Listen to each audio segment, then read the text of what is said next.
Good morning, everybody, and welcome again to Arnie's Fantasy World of Sports. Lenny, thank you for a great lead into a wonderful Tuesday, and it's the last day of June, and tomorrow they report, but now we hear about some people who aren't going to be reporting, and as Lenny just said, who's next? Will it be John Lester? Will it be someone else that we don't even think of at the moment? But we heard overnight that is another player, and I think it may not have as much reality impact, but what about the fantasy impact of Ian Desmond coming out and saying he is opting out of the 2020 season and the fantasy impact that will have on who will get his at-bats? And so we have talked about on the show and previous shows the possibilities of what the Rockies might do. And previously, if we could rewind the tape, which we're not, but if we could, we would know we talked about there was the possibility that they would move their first baseman to DH and McMahon over to first. And if they move McMahon over to first, then that would open up second base for either or Brandon Rogers or... Well, I mean, who knows with the Rockies, right?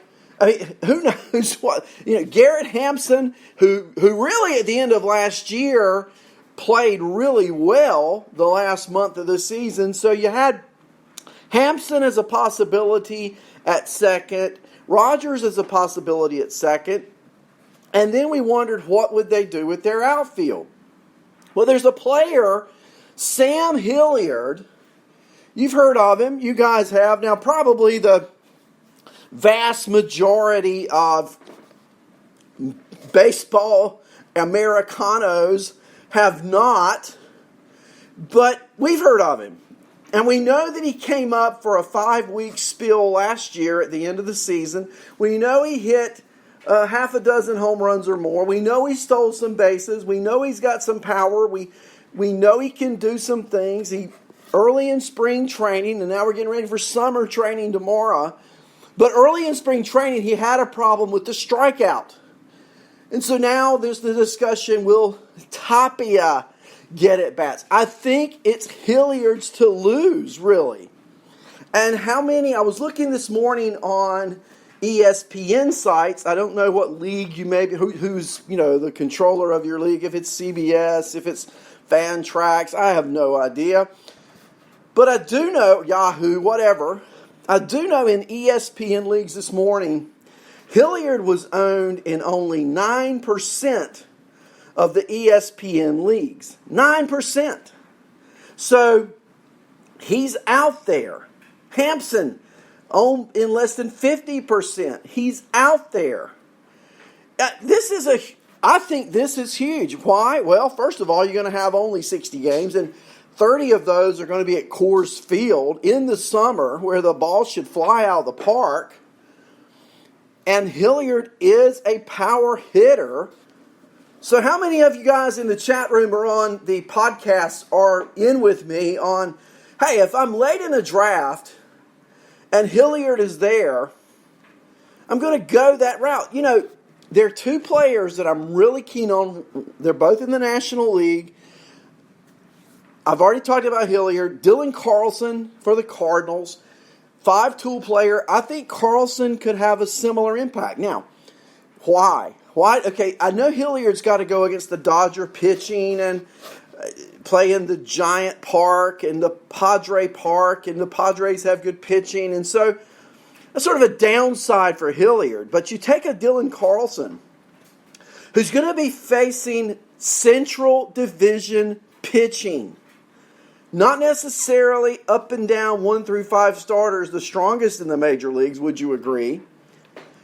The Cardinals have a DH. Carlson is arguably the best outfielder they have right now. I think he's going to get those at bats. And Lenny touched on this. I think it's important to look at who do you play your interleague games against. Typically 6 interleague games out of 162, not that big a deal, but 6 interleague games now against 60-game schedule, 10% of your schedule. 10% of the Cardinals' schedule will be played against the Kansas City Royals. And Carlson hits left-handed, and a lot of the Royal pitchers throw right-handed. Yeah. Have you thought about those games? And it's a different fantasy kind of year. We all know that. We all know that it's a sprint, not a marathon. It's more than just a sprint. It's a 40-yard dash. It's not a 1,600. It's a 40-yard dash. You get behind, it's going to be hard to catch up. You go in a slump, it's going to be hard to keep you on your team if there's someone who's hot. It's one of those years. Typically, I stay away from that 1 week hot hitter, but doggone it. In 2020, a player gets hot, I got to get him that day. If I see somebody go 4 for 5, I'm probably going to add him and hope that it continues for a few more days. Then you got to drop somebody. But that's the way it goes in 2020. It's a different atmosphere. If you are, okay, I'm not a slow drafter. I'm learning that. I am just not personality-wise built for it. Nothing against the people in the league. I just don't prefer a slow draft. Everyone is different. That's why we live in the United States of America. But slow drafts aren't my cup of tea. I like to press the button. I like to get my team set. I like to press the button during the season. And I think 2020 fantasy baseball is made for someone like me. Maybe not you, but it is for me. And so when the season starts and we have these shows, and I'm talking about players, if your finger is twitching at the switch too, I'm your man. I'm going to be following this stuff.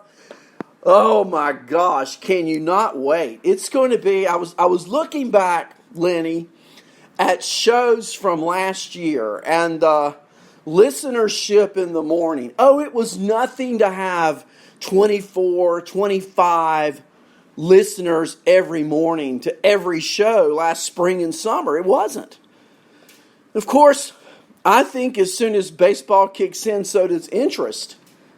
And we're going to have so much content here on the Lenny Melnick Fantasy Sports Network. You can't. And the great thing for us here on the network is so many other sites are shifting to football now, July 1st. We won't be doing that.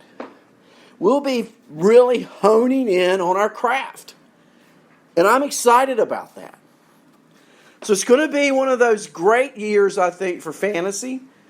And I can't wait to just dive in and get into it. So tonight we're going to have Phil Chaplin's on at 7. Now, Chappie and I are going to try to do a show. Chappie, you've texted me this morning. I have been super duper busy. It's a busy kind of day today. And I've got a appointment tonight with a client at 7 p.m. So I'm hoping to finish so that Chappie and I can do a show later tonight. But I can't promise that yet. I'm going to get back with you on that one. Hopefully we will be, if it's not, but just for a few minutes. We'll see how that goes. Hope everyone has a great day. I know this is a short, abbreviated show today. I have got a client to meet at 10 o'clock, and there's just no other way around it. So I hope you guys have a great day. Keep your eye on Sam Hilliard. Keep your eye on Ryan McMahon. I think their value just got significantly better, as well as Garrett Hampson for Colorado. I don't think the players in Washington, I think if there's a shift there, I was already betting on Howie Kendrick getting a lot of at-bats. The fact that Zimmerman now has opted out of the season, I think it adds to Eric Thames' value. I think Eric Thames now may get more at-bats, and if he could show a propensity to hit against left-handed pitching, then you could very well have Thames at first base on somewhat of a regular basis, Kendrick at DH, which is exactly where I think the Nationals want him to be. I think the Nationals really want Howie Kendrick to be their designated hitter, because remember, Howie Kendrick is no spring chick. And remember how important that bat was last fall when the playoffs started. Now you don't have Rendon in the lineup. And without Rendon in the lineup, Howie Kendrick's right-handed bat becomes all the more important. I read a story, guys, that Trey Turner is going to try to steal as many bases as he can this year. Trey Turner, if he steals the bases, then somebody's got to knock them in. Howie Kendrick is a necessary bat, not only for RBIs, but also to protect a superstar named Juan Soto. And Soto needs that protection. Howie Kendrick is his protection. Eric Thames, now, more value. And I've already been talking about the second base situation. But with the subtraction of Zimmerman, we now have the addition of Thames. And I just am looking forward to seeing what numbers he may put up this year in Washington. He's, when he bust out of the Korean League, came to the United States, he was an instant success. He cooled off significantly. He became a part-time player with the Brewers. He hits right-handers really well, I still think. And so now it remains to be seen what they will do. There's also the possibility. They got infielders who can play multiple positions. Asdrubal Cabrera can play first base. And if that comes to pass, then there's also the possibility that Carter Kieboom gets more instant gratification, more playing time sooner, more regular playing time sooner. And here's all it takes, guys. In 2020, all it takes is a hot start. Or alternatively, a cold start. A hot start means you continue to play. A cold start means you probably sit. Not just in fantasy, but in reality. So now Washington has another interesting twist. How do they fill that void? I don't think Zimmerman was going to be a starter, a full-time player, but I do think he was going to probably be in a platoon, get the weak side of that platoon with Thames at first base. Now he's not there. Does that mean more at-bats for Cabrera? Does that mean more at-bats for Thames? Does that mean regular playing time for Kendrick? And I think we'll start to see this unfold when the teams get on the field with their inter-squad games and spring training games, summer training games. Better terminology, right? We'll see how that goes. We'll also keep our eye on, as Lenny said, who's next?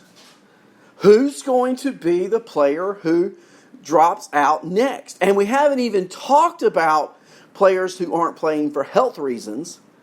Mike Trout will probably miss a tenth of the season just because of his baby being born. Garrett Cole's baby should be born this week. Probably won't miss any time if he opts to play. Can you imagine the Yankees in year one if Garrett Cole announced, I'm not going to play? Wow. Can you imagine the fan base? Wow. But we got to keep our eye on that. There will be more. There will be more who will not play this year. And if you've had your fantasy drafts, which I have, how will it affect your fantasy teams? How will it affect the reality? No superstars as of yet have said we're not playing.